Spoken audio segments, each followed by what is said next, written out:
E Jesus, tendo saído da casa naquele dia, estava sentado junto ao mar.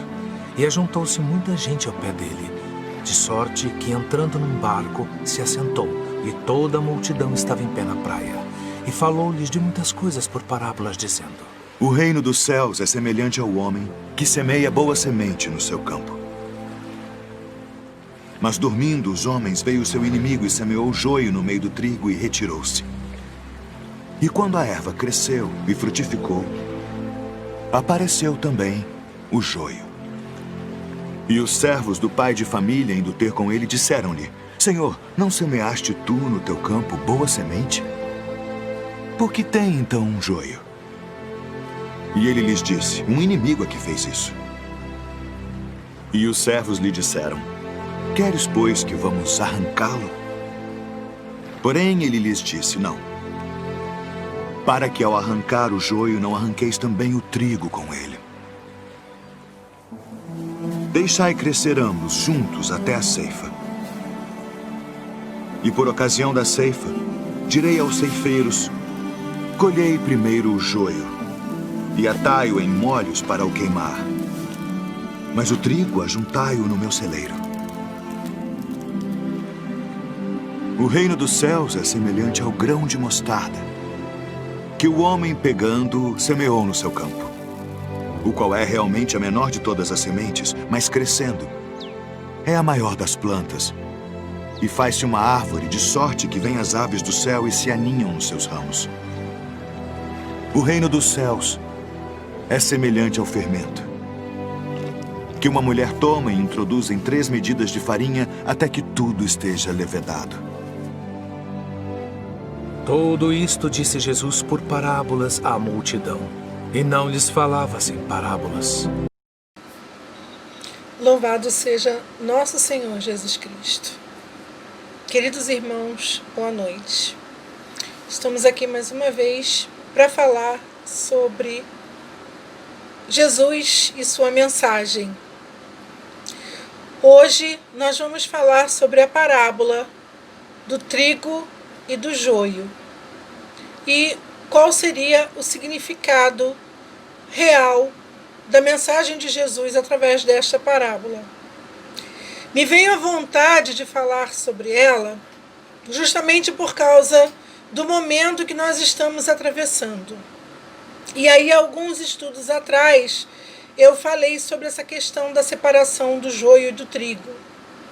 E eu tenho visto e ouvido muitos irmãozinhos queridos que são de outras denominações usando isso de uma forma fatídica, como se estivesse se aproximando o fim da humanidade. E, na verdade, não é isso. Então, para que não sejamos comprometidos e infectados por esse tipo de mensagem errônea, eu resolvi falar sobre esse tema, para que possamos estar sempre alertas em relação àquilo que ouvimos e o que entendemos dessas coisas. Então, na parábola, Jesus propôs-lhe outra parábola, como vocês viram no vídeo, dizendo que o reino dos céus é semelhante ao homem que semeia boa semente no campo. Mas, dormindo os homens, veio o seu inimigo e semeou o joio no meio do trigo e retirou-se. Então, aqui, Jesus está falando sobre o reino dos céus. Ele está falando sobre o reino de Deus. E aí ele o compara ao homem que semeou uma boa semente no campo. O campo seria o mundo, onde todos vivemos. Mas enquanto dormiam os homens, veio o inimigo e semeou o joio no meio do trigo e retirou-se. O que teria essa simbologia de estar dormindo os homens? Quando nós estamos desatentos, quando nós não vigiamos. Nós somos espíritos, como sabemos, criados à imagem e semelhança de Deus. Mas quando fomos criados simples e ignorantes. A vontade de Deus é que nós consigamos aprender, que nós consigamos evoluir e assim possamos nos aproximar cada vez mais dele, da sua grandeza, da sua magnitude. Como disse Jesus, nós somos deuses, porque deveremos ser um dia unos com ele, assim como ele é uno com o Pai. Mas para isso, se desejamos alcançar isso, se desejamos alcançar o reino dos céus, precisamos permitir que a boa semente, que é o amor divino que foi plantado em cada um de nós, brote e floresça. E para isso não podemos dormir como os homens da parábola, porque quando eles dormiram, quando eles deixaram de vigiar, o inimigo se aproximou e plantou o joio em meio à sua plantação. Então o joio seria o símbolo do mal, o trigo representando o bem que Deus plantou em cada um de nós. E o joio que veio a crescer no meio do trigo, o mal que cresce muitas vezes em cada um de nós. Continuando. E quando a erva cresceu e frutificou, apareceu também o joio. E os servos do pai da família, indo ter com ele, disseram-lhe: Senhor, não semeaste tu no teu campo boa semente? Por que então tem joio? E ele lhes disse: um inimigo é quem fez isso. Por que isso, irmãos? Se Deus plantou o bem, como pôde o inimigo plantar o mal, plantar o joio? E aí a gente começa a entender que quando o homem deixa de estar atento, quando as suas ações, aos seus pensamentos, quando o homem se afasta do bem, que é se afastar de Deus, ele dá ensejo, ele dá margem para que o inimigo se aproxime e plante o mal. Então a gente consegue entender de que o bem e o mal existem? Sim, o bem e o mal existem. Deus plantou o mal? Não, Deus plantou o bem. E como surgiu o mal? Na ausência do bem. Então, naqueles campos onde o bem foi plantado, mas não foi cultivado de forma adequada, para que ele pudesse crescer e se desenvolver e frutificar, o mal surge e se mistura a ele. E chega a um ponto que a gente não consegue quase identificar o que é bom e o que é mal, o que é joio e o que é trigo. Mas é importante lembrarmos que o mal só frutifica na ausência do bem. Seguindo a parábola, e os servos lhe disseram: Queres, pois, que vamos arrancá-lo? Porém, ele lhes disse: Não, para que ao colher o joio, não arranqueis também o trigo com ele. Deixai crescer ambos juntos até a ceifa. E por ocasião da ceifa, direi aos ceifeiros: Colhei primeiro o joio e atai-o em molhos para queimar, mas o trigo ajuntai-o no meu celeiro. Então, o mal não pôde ser arrancado da humanidade, porque como o mal e o bem são semelhantes, ou seja, como os homens bons e os homens maus são semelhantes, ao arrancar o mal, havia o risco de eliminar o bem. Até porque, como eu disse, fomos criados simples e ignorantes. Então precisamos aprender e nos aperfeiçoar ao longo da nossa existência espiritual, ao longo do nosso desenvolvimento, ao longo das inúmeras e inúmeras encarnações pelas quais passamos. É um processo de burilamento, é um processo de aprendizado e de aperfeiçoamento. E o importante é que não vamos virar santos de uma hora para outra, de um dia para o outro, e nem numa única encarnação. Mas o importante é que tentemos, ao longo de cada encarnação que tivermos, irmos arrancando devagarzinho o joio de nós e deixarmos apenas o trigo florescer. E nessa parte da parábola é justamente onde as pessoas estão jogando essas questões catastróficas e amedrontando as outras pessoas que não têm conhecimento ou que não têm uma fé profunda. Quando eles dizem que no momento da ceifa, o joio será amarrado e jogado no fogo, e o trigo será levado para o celeiro de Deus. Como se nós fôssemos separados de uma forma tão radical.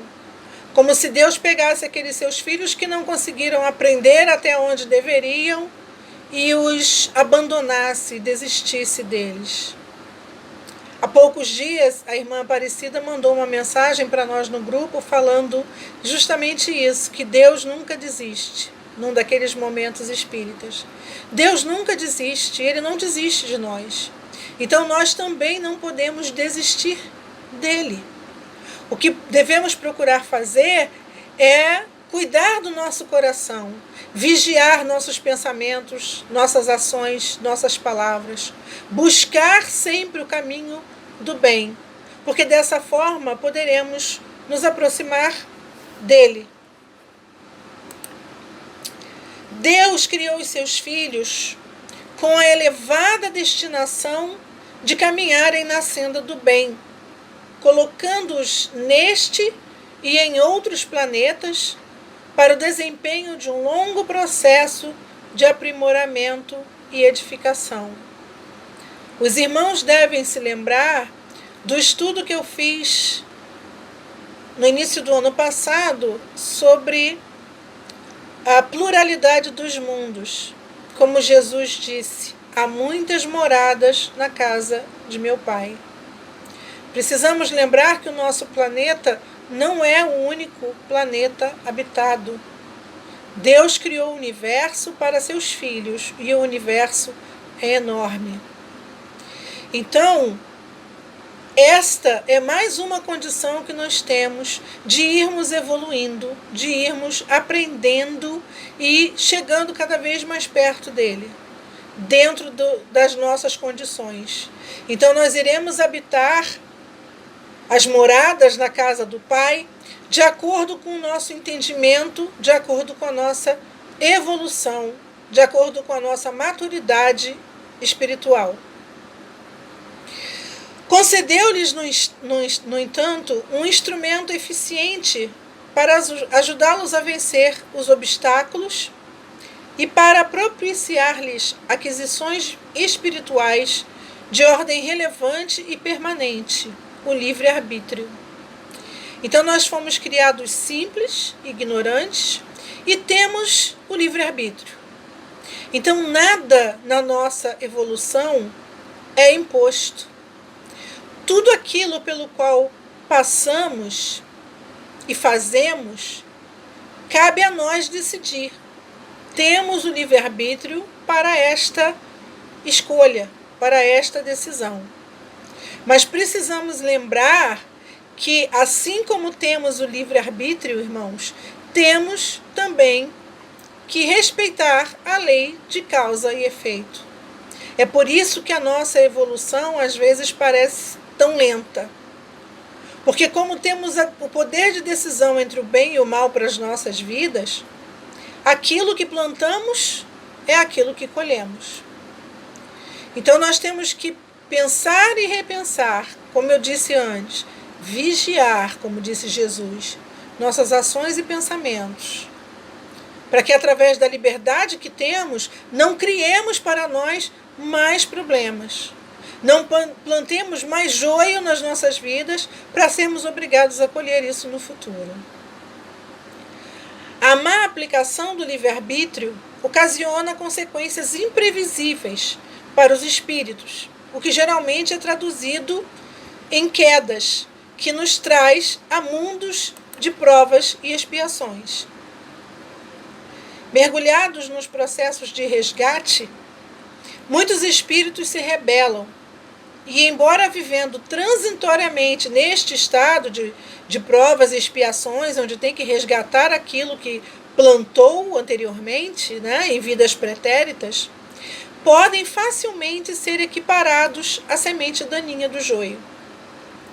Na qualidade de inimigos do bem e da verdade, esses espíritos passam a desenvolver o lamentável papel de perturbadores da grandiosa obra de Deus. E na imensa seara que é o mundo, servem de entraves ao trabalho de aprendizagem dos bons, simbolizados pelo mestre na semente do trigo. Porque como nós estamos juntos, como o bem e o mal crescem juntos, muitas das vezes esses espíritos que estão na erraticidade acabam perturbando, atrapalhando a evolução do bem. Daqueles espíritos que buscam a fé, a caridade e a verdade. E de que forma, vocês podem perguntar, eles podem atrapalhar? Se os espíritos que estiverem se desenvolvendo no bem se descuidarem, se não prestarem atenção naquilo que os cerca, naquilo que eles veem, naquilo que eles ouvem. Isso em termos de tudo. Nem tudo que se diz que é modismo é correto. E hoje nós somos bombardeados por música, por literatura, pela chamada arte questionável. E nos acostumamos tanto a ver determinado tipo de coisa que não deveriam condizer com o nosso intuito de evolução, que acabamos achando normal.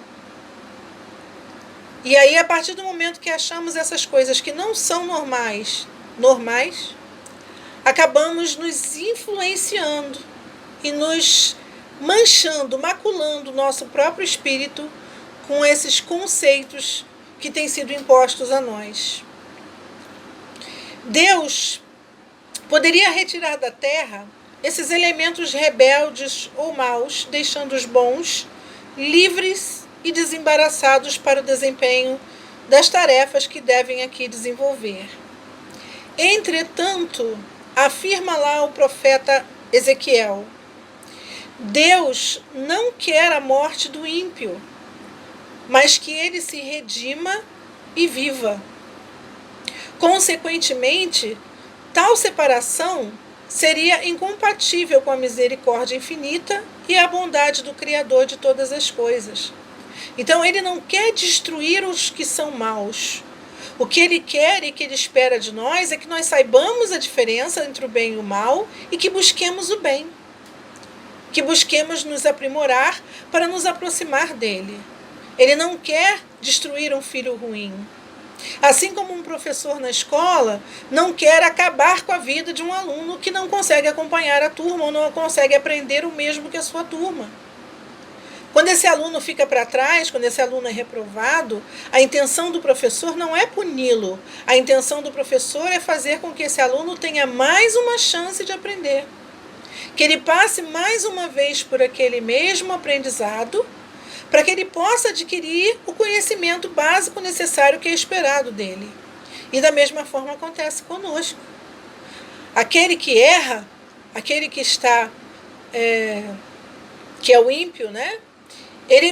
Deus espera que ele se aprimore, que ele passe por várias experiências, que ele repita e repita e repita, passe pelas mesmas dores, inclusive, para que ele possa aprender. E a partir daí, ele possa se desenvolver e seguir em sua caminhada. Desta forma, o Pai Celestial não permite que os maus sejam extirpados da terra, porque pelo exemplo e pela convivência oportuna com os bons e virtuosos, eles poderão se regenerar, o que inapelavelmente virá a ocorrer. Nem que isso demande séculos ou milênios. A lei da reencarnação se encarregará de processar essa lapidação. Então vamos viver, reviver quantas e tantas vezes forem necessárias até que consigamos seguir em nossa caminhada de aprendizado e evolução. Por essa razão, o pai de família na parábola diz: não, arrancando o joio, arriscais a tirar também o trigo. Nem todos os homens transitoriamente maus são rebeldes ao ponto de não ceder aos poucos ao imperativo da lei do progresso espiritual. Muitos deles podem ser regenerados com pouco esforço. À medida que tomam consciência de que estão praticando o mal, conseguem, com pouco esforço, mudar de atitude e se regenerar. Muitos homens são maus por ignorância, por falta de uma educação sadia e muitas vezes por influência do meio onde vivem. É o joio que deverá crescer no meio do trigo, pois essa convivência é das mais saudáveis. O joio, crescendo no meio do trigo, pelo exemplo, vai aprender a ser trigo. A parábola ainda afirma que na colheita os ceifadores colherão o trigo e guardarão no celeiro, ao passo que o joio será atado em feixes e queimado. Então, de acordo com Paulo Alves Godoy, ele diz o seguinte: ocorrerá então a ceifa profetizada na parábola. Os bons permanecerão no mundo, pois no Sermão da Montanha aprendemos que os mansos herdarão a terra.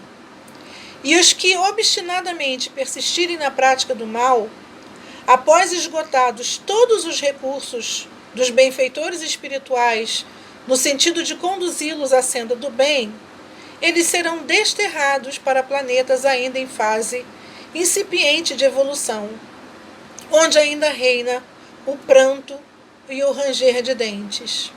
Então, esse sentido figurado, ele vem mostrar para a gente, para nós entendermos o seguinte, e isso é importante que como espíritas entendamos isso. Não é a danação eterna.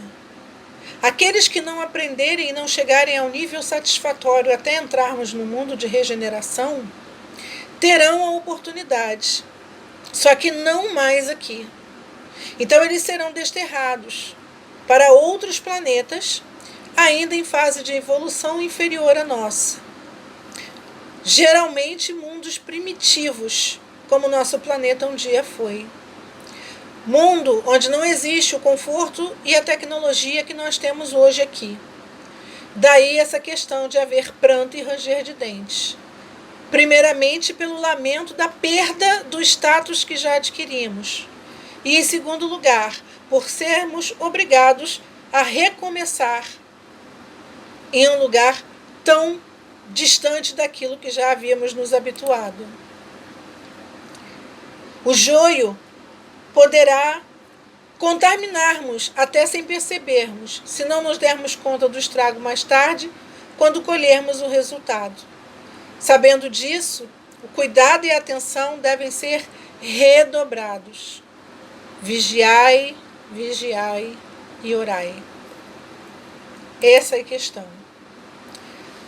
Paulo, na sua primeira carta a Romanos, disse: não faço o bem que quero, mas o mal que não quero, esse eu faço. Então essa escolha é nossa.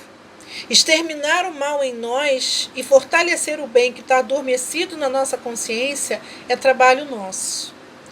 Cristo deixou para nós a mensagem e as dicas, o caminho de como chegar até lá.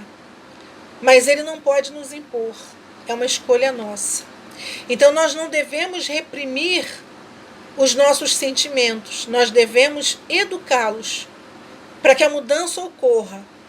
E aí não precisemos destruir o que fomos, mas possamos dar uma nova direção ao que somos. E aí conquistarmos e galgarmos os lugares que fazemos jus e direito como filhos de Deus que somos. E graças a Deus. Senhor Jesus, mais uma vez estamos reunidos, Senhor, em Teu nome. esperando receber as graças e as bênçãos dos teus ensinamentos. Lhe peço, Senhor Jesus, para que dê a todos nós o suporte, o amparo, para que consigamos desenvolver cada vez mais nossos conhecimentos e assim aumentarmos a nossa fé. Ensina-nos, Senhor, o caminho que devemos seguir para chegarmos a Ti. A partir dos Teus exemplos, queremos nos desenvolver como seres melhores do que somos, para que sejamos os mansos que herdarão a terra. Peço também, Senhor, para todas as pessoas que estão passando por problemas físicos, e mentais, emocionais e neurológicos neste período de isolamento, que essas pessoas possam ser amparadas pelos anjos do bem, para que elas consigam entender que a sua presença é real e que só buscando o seu caminho elas conseguirão se livrar dos problemas que a elas ocorrem neste momento. Ampara-nos, Senhor. Dai-nos a tua força, o teu amor, o teu carinho. Ajuda-nos no caminho de cura deste mal que aflige a humanidade no momento. E que tudo o que venha a nos acontecer, Senhor, seja sempre pela tua misericórdia. Amém.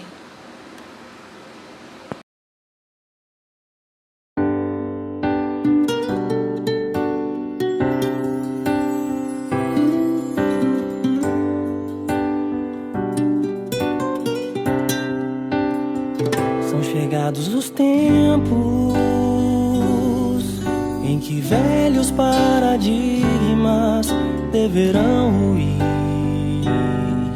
e a luz do firmamento irá reluzir para mostrar-nos os caminhos da transformação. São chegados os tempos em que corações endurecidos vão se arrepender, pois conhecerão o exílio para se transcender. É o sofrimento da nova transição. Só o amor será capaz de exterminar todas as guerras. Será capaz de transformar a nossa terra, trazendo enfim a paz em nossos corações. Só o amor será capaz de acabar com o egoísmo, fará desenvolver em nós o altruísmo, consolidando a tão sonhada regeneração. Então vem cantar o amor que nos renova. Então vem cantar o amor que nos transforma. Abra o seu coração. Chegou enfim a transição planetária. Então vem cantar o amor que nos renova. Então vem cantar o amor que nos transforma. Abra o seu coração. Chegou enfim a transição planetária. Chegou enfim a transição planetária.